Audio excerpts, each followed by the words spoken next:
I want you to look at something right now. Think of some major goal you want, or maybe it's one you're already working on and you have experienced a lot of setbacks, a lot of defeats. You've experienced a lot of disappointment. Maybe you've already given up. And maybe you just need a little fire, a little encouragement to get back in the game again. Here's what I want you to look at. There are winners, there are losers, and there are people who have not discovered how to win. And all they need is some coaching. All they need is some help and assistance, just a little support. All they need is some insight or a different strategy, a plan of action to make some adjustments that will open up the key to a whole new future for them, that will give them access to the unlimited power that they have within themselves. That's all that they need. So what I want you to do is think about something you want for you, that's real for you, that's important for you, that will give your life some special meaning and power. And I don't even want you to say, I can do that. I don't want you to assume that. See, 5 years ago when I started out in this area, I would not have been able to make the mental leap that I would be up to where I am right now. I don't want you to begin to just psych yourself out. No. I want you to be able to say something to yourself that will enable you to maintain a level of integrity with yourself. That when you say this, even when you face tremendous setbacks, it will be a benchmark to keep you in the game, to keep you moving forward and experimenting and readjusting your strategy and your plan of action, continuously looking for ways to win. So what is that something? When you got an idea you want to move on, you might not have the money, you might not have the education, you might not have the support or the resources you need. What is that something that can keep us going, that will enable us to act on our dream? What's one of those keys that will begin to help us to discover the secrets to our dream? Here's what I want you to repeat after me, please, with power and conviction. Say, it's possible. That's all I want you to do when you look at your dream. Just say to yourself every day, it's possible. Just say that every day to yourself, it's possible. Because what does that do? See, it begins to change your belief system. See, the way in which we operate, ladies and gentlemen, it's a manifestation of what we believe, what's possible for us. Whatever you've done up to this point, all that it really is a duplication, it's a reproduction of what you believe subconsciously that you deserve and what's possible for your life. Most people operate out of their personal history, out of their memory, things they have done, things they've experienced, things they've seen, things that they have observed. What I'm suggesting that you operate out of a larger vision of yourself. I want you to see yourself doing what you want to do, experiencing what you want to experience, having what you want to have, doing what it is that gives your life some meaning and value. Operate out of your imagination, not your memory. Because whenever you look at where you want to go, I'm wanting to warn you, you will have some conversation back here after you go through the data that you've experienced in life saying you can't do it. And so what you want to begin to do is ignore that inner conversation. Well, most people, ladies and gentlemen, when something happens to them, what they do is they begin to believe that that's the way it is. That's the way it's always been. And they can't see the possibility of it being any different. Example, before April 1954, the common belief, the universal belief, because it had been tried again and again and again and people had failed, the belief was that man was not physically capable of breaking the 4-minute barrier, that he could not run a mile in less than 4 minutes. That was the belief on the planet. It had never been done. But here's what happened, ladies and gentlemen. Roger Bannister came along and he broke the 4-minute barrier. Now here's what's significant about that. Since that time, up to this day, over 20,000 people have done it, including high school kids. What changed? 20,000 people, what changed? Here's what happened when they got on the track. They knew it had been done. And because they knew it had been done, there was a new belief about this barrier, about this goal that was unreachable. And those 20,000 people got in a race believing, knowing in their heart that someone had done it, that it's possible, that they could do it.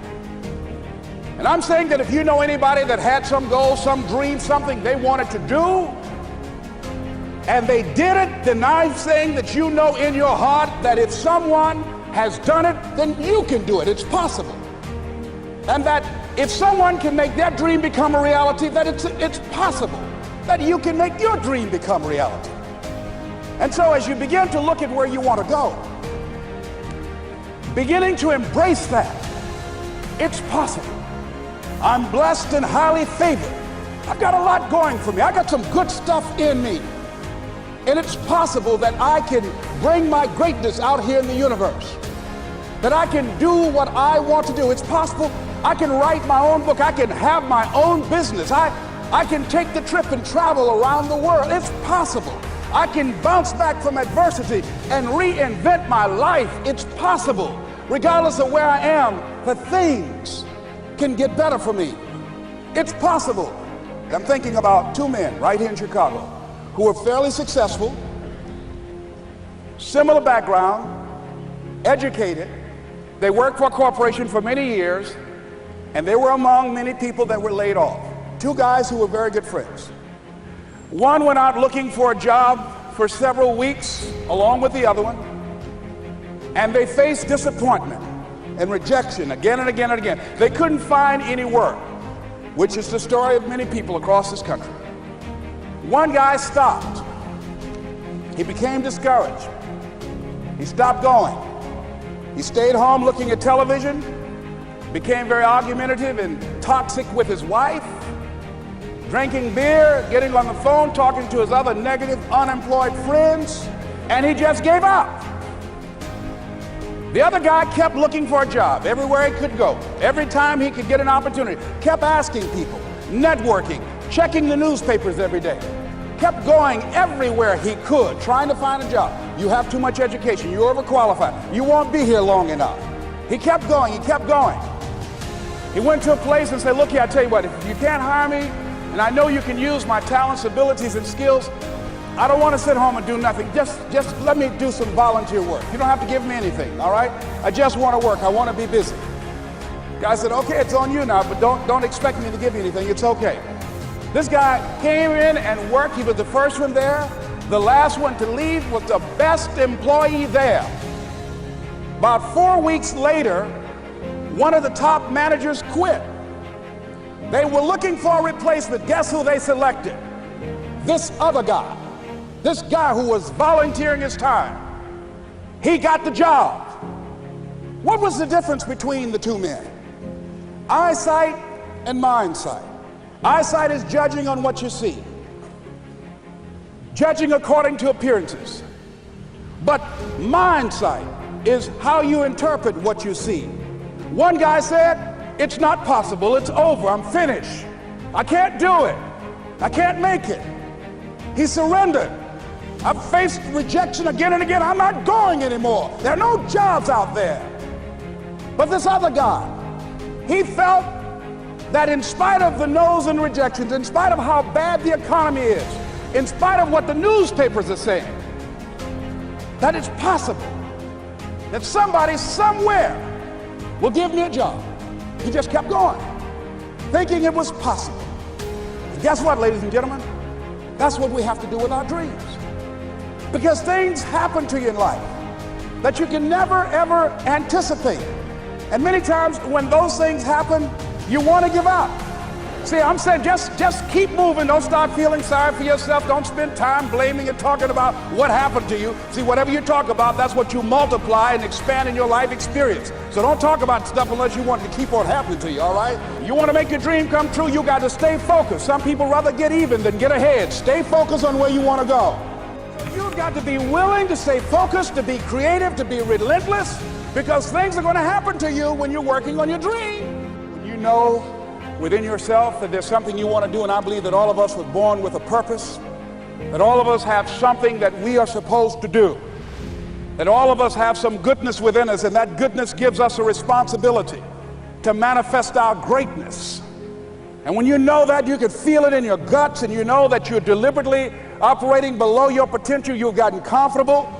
You stop expanding, you stop stretching, you stop challenging yourself. Let me share something else with you. Not only is it possible for you to have your dream, but it's necessary.